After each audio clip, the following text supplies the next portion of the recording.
Let me tell you a little story. In 2017, we didn't really know which directions to take our lives in. Winter was coming, and living in Iceland, I had realized just how badly the darkness affected my mental health. So, after a few months of deliberation, we bought some bikes, loaded them up with way too much food, and cycled all the way from Freiburg in Germany to Tarragona in Spain. Towards the end, we felt really burnt out and decided to stop cycling. We found a few workaway stays, and then Cat, our dog, found us in the back country of Catalonia. We lived in a glorious place, an off-grid finca on a plateau overlooking the Ebro Delta, right on the edge of a nature reserve. Every evening, we'd cook dinner with our host over the big cast iron range in the kitchen. The range was the centre of life in winter, and it reminded me of sitting next to my great auntie's range in her kitchen as a child while she cooked. That stay in Catalonia changed the trajectory of our lives. And finally, 5 years later, we got our own range installed in what will be a proper kitchen one day.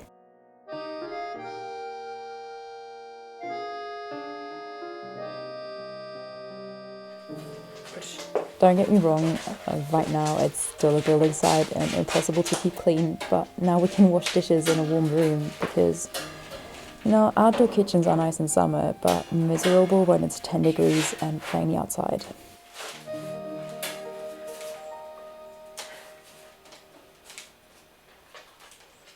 Very nice.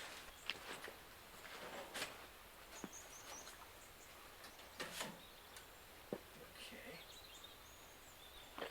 Only needs to be here, and that would be definitely more stable. No, I should definitely cut that. I'll just get the...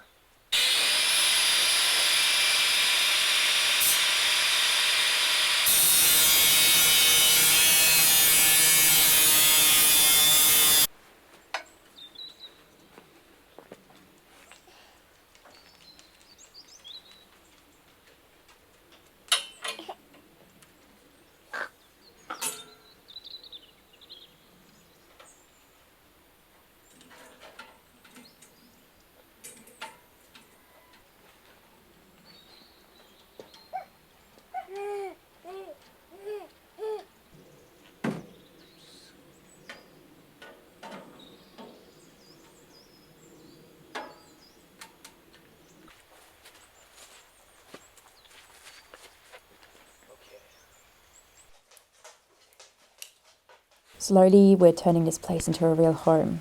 Part of that will also be us growing our own wheat. We eat quite a lot of bread, and this year we started a project that will hopefully result in us having completely homegrown wheat for bread one day.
thing. Oh, maybe we have to cut the whole... Maybe. Looks like they've gone now. Oh no. The baby is running away. No. Oh no, wait, there's a hole up here. Maybe that's where Oh, you need to open it up with the Velcro. Velcro.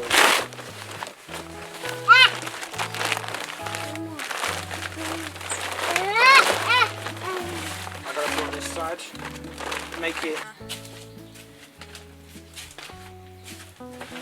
retracted. Huh? Retracted. Yeah, I'm trapped now. No, it looks good from the inside. It seals from the inside as well. It looks like it's sealing at It's a least. very good seal.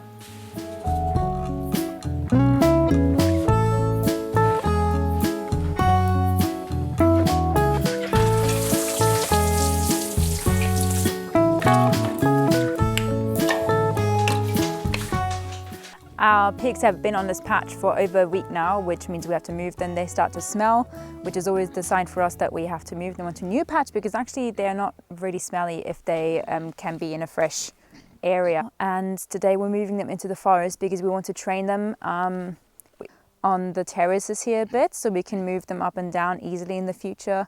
We've tried that a bit before, but they're struggling and they're really nervous. So hopefully if we give them a bit of training, it won't be so bad anymore. And also in the forest, they will have free acorns, which is a huge money saver for us. A sack of 25 kilograms of pig feed costs about 14 to 17 euros, depending what kind of food you get. And the acorns are all free. And what we're trying to do here is raise these pigs on as little store-bought food as possible. So yeah, they've done a really great job turning over the soil here. We will get it ready for planting now, and plant our spelt in it and a cover crop as well. Come on. Come on. Higgle. Higgle. Come on. Come on. Maybe they'll just come all the way down. I think they're pretty good at following you. Yeah. Ah, she's trying to bite your foot. I know, but thanks. Come on. It's best if you let them have like a bite, not to get too fresh.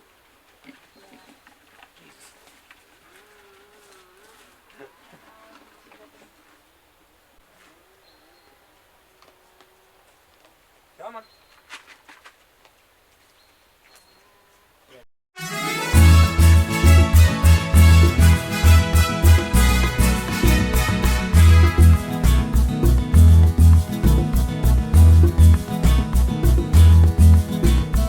We've got the pigs down now, and it was difficult. The terrain in this valley is very steep, and when they see a step, they have no idea what to do. They don't even know that it's possible to go up or down them. So they just tend to want to back away from it. They need to be trained, essentially. So that's one of the reasons for bringing them down here. We've got this poultry netting up, and we're going to build a larger fenced area with cables in the next days. And basically you just need to get them to learn how to navigate this forest, because it's layers of flat terraces with high stone walls between. And there are ways down, but it's they need training. We know that it's possible because the wild pigs have no problem coming up and down this whole area and doing whatever they like. So we just need to teach our pigs to do that too.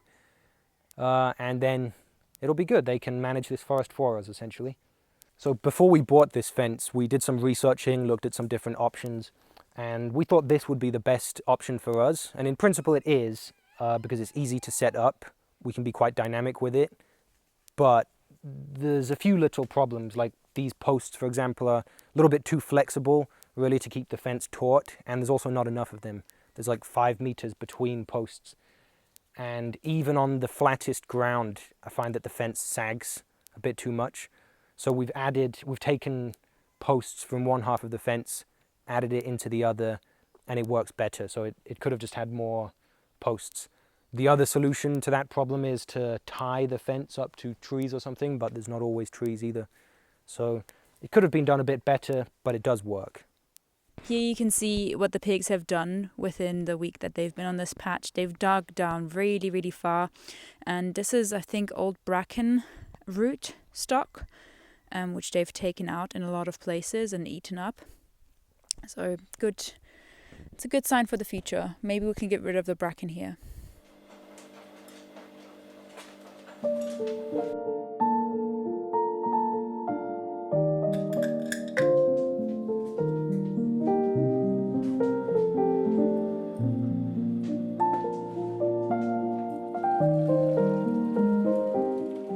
During the cold days, we keep the range running for the entire day. So I use the opportunity and the abundant water that we have right now to finish another long-term project. All summer, I've been collecting and drying marigolds from our garden. I've never used a plant dye before, let alone made one myself, so this is a huge experiment.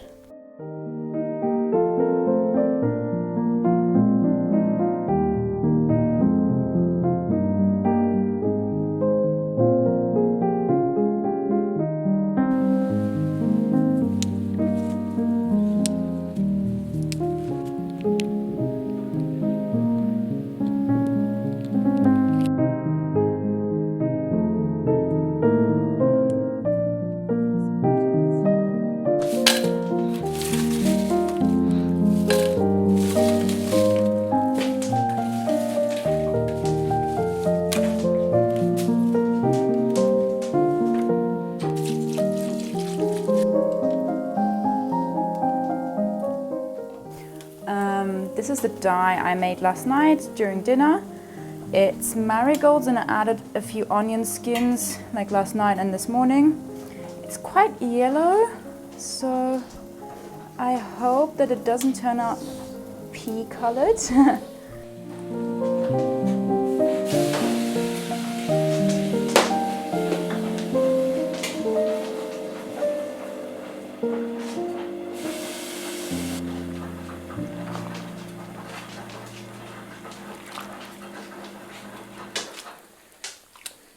So today is the day that we transplant our spelt into this patch here. I've already direct seeded about half of it, and in total I've planted about half a kilo of the seed. So to prepare for that, we've had the pigs on this spot for about 1.5 weeks, and they've killed about 99% of all weeds above ground. They've also been rooting up and destroying roots and stuff. So when we transplant, the spelt will have a huge head start on all the weeds. In addition to that, we're going to seed clover on this patch too, to grow underneath the spelt. It's Dutch white clover. It's very small. And we have a lot of clover growing in this area as well already. So it should help suppress some weeds and also add more nitrogen to the soil. And we'll see how it turns out really. Over the next few months, I'll be experimenting, treating different patches of the spelt differently and see what works best. And then next year, hopefully we can get an even better yield from it. So now we're going to aerate the soil with a garden fork. After all the intense rain, it's quite compacted. And then we'll go ahead and measure out the planting rows and do the transplanting.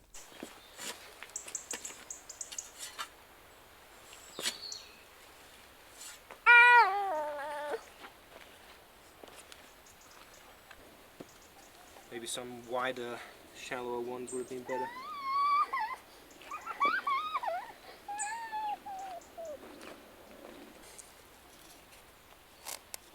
That's a good one. Med Dinkel. Mhm. Ja, und da ist er auch auf der Kamera. Da ist Papa und da ist Papa. Zweimal. So, this has been in here for 40 minutes. And it did take the color, but I'm not sure if I like it. I left the flowers in because I was hoping there would be some more intense dye coming off them. But yeah, it looks too much like pea.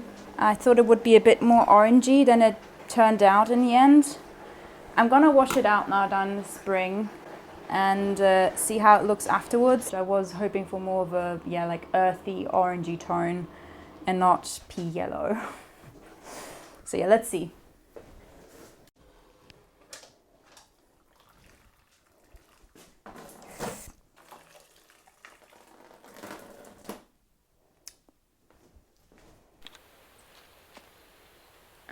Yeah, I think the camera is not really picking it up, This is after the rinse, and yeah, it's like a nice yellow, but for me it is not orangey enough. You know, in the previous clip I said that I didn't like the color, but after a few days of deliberation and just looking at it, I actually decided to keep it as it is for now. I think of it this way.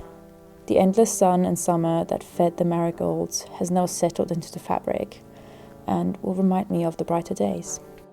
So now we're gonna sleep in rays of sunshine, essentially.